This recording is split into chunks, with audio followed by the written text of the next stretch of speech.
I've coined 3 tests. Oh, okay. I love of the way that you can really select team people. Phone call test, tech test, and metrics test. Love that. Right? Phone call test, GCN. These are things that I've learned from you. It's this idea that on the phone, the moment that you first interact with somebody, you can tell if they're a legit business or they're a fly-by-night business. I like the phone call test, number 1, to see if they pick up the phone call. Yeah. And then number 2, what's the nature of the conversation?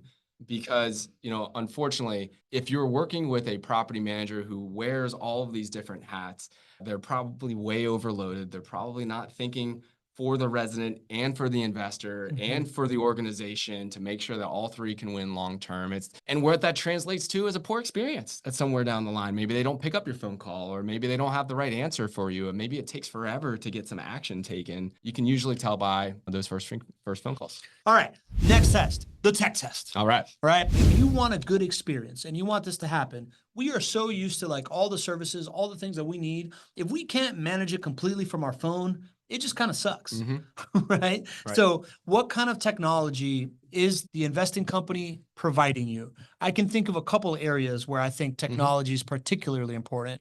One is transparency of my costs and transparency of my returns. When my CPA asked me, hey, what was that expense that you had of February of last year you needed for your tax returns, I don't want to make a phone call and wait for you to look it up and give it back to me. I want to be able to beep, beep, beep, beep, beep, log in, download it, take a snapshot, take a phone pic of it, send it to my CPA, right? If anything, logging onto a computer is friction, but the most that you can take away out of that is huge. Is the first kind of place where I think of the technology test. And then the final test for me of rental property investors, I call it the metrics test, GC. And for me, when I think about it, and I think of it in, past the years that we have been talking about it, I think of it a couple of different ways. I think number 1, what is your data based on?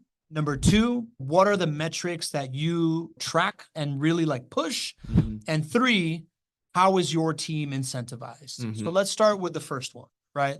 What is your data based on? The way that I've been teaching this is that there's 3 types of data. There is search data, right? Am I going into Google and saying, oh, you know what? The average cost of maintenance in this market is X, right? Or do I have a magazine that tells me it? Am I getting it from a book, or am I, just getting off the internet? Then there's bot data. Stuff like you guys have with John Burns' report, right? There are specialists out there that can give you better numbers that you're paying for. The Market Distillery here is a local one that has really good data that you can buy from them and whatnot. And then there is proprietary data. There is hey, this is, like you said, we've been tracking this for 15 years.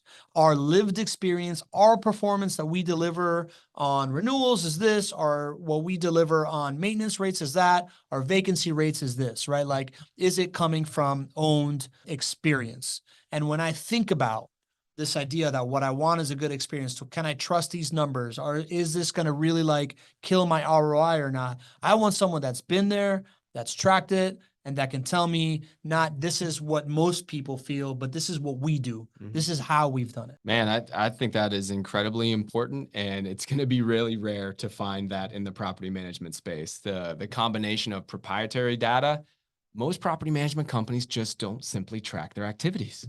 They just simply don't track it. So that's going to be one that is going to be really hard for you to find, but don't accept anything less. So asking these questions and meeting these standards, do they have their own proprietary information, is really critical, and it will save you loads of headaches down the line in your rental property investing career. Okay. So we talked about where you get the data from, right? Is it searched? Is it bought? Is it proprietary? Now there is, what are the metrics that we actually track and track ourselves to? In this one, I think there's 3 levels of metrics. There is the business metrics. I think if you're not a business, you don't track that, but that's really stakes at the table. Hey, how long have you been in business? What's the typical cost of this or that? Blah, blah, blah, blah, blah, right? How many people have you served? These different things. Then there is activity-based metrics. There is, hey, how long does it normally take to turn a property, right? How long does it take to process a maintenance request, right? These are activities that tell you kind of like a certain level of performance based on internal management.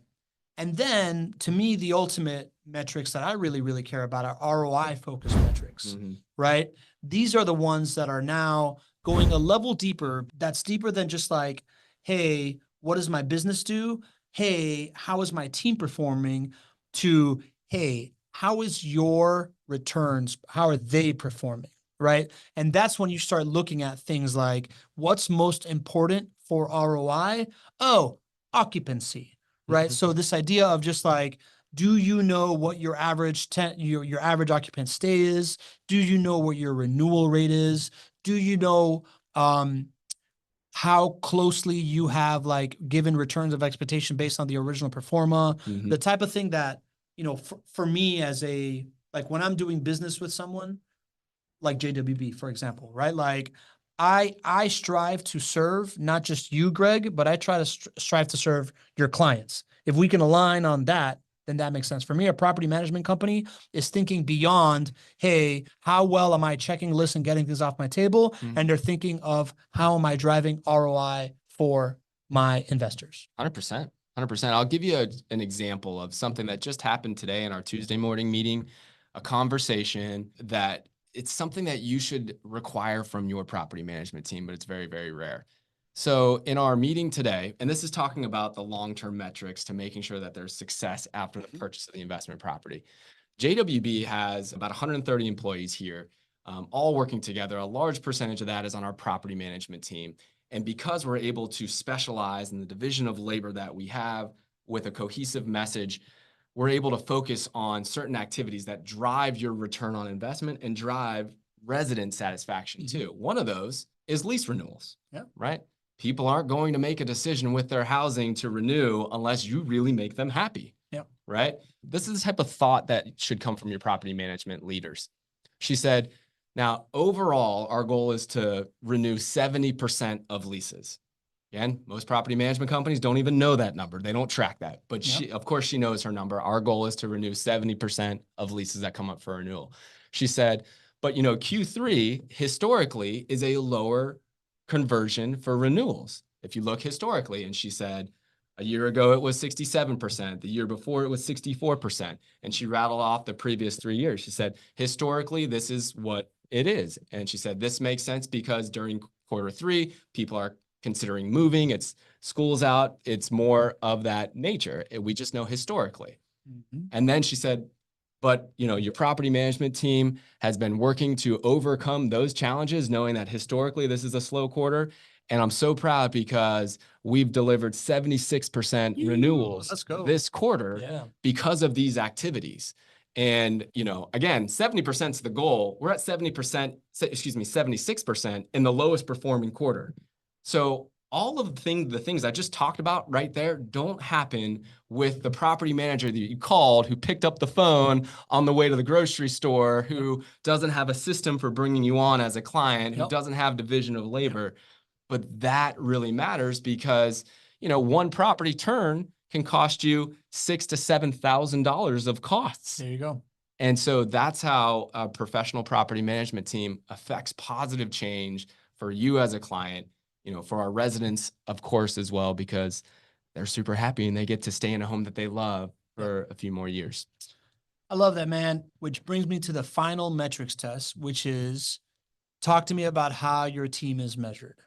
And what you are looking for is exactly what you just said, division of labor, right? Some teams can have, like we talked about, you've got 5 property managers, each handling 25 homes, and they're just like measured on, did somebody not want to punch you in the face today, right? Like, then there is companies that grow and create actual departments. The fact that you have a maintenance coordinator who is measured on how much money is saved by handling maintenance over the phone is an indication of a major specialization of labor. So you want to ask yourself, do you want somebody that's handling, the fewer metrics that I am measured on, the more effective I am going to be.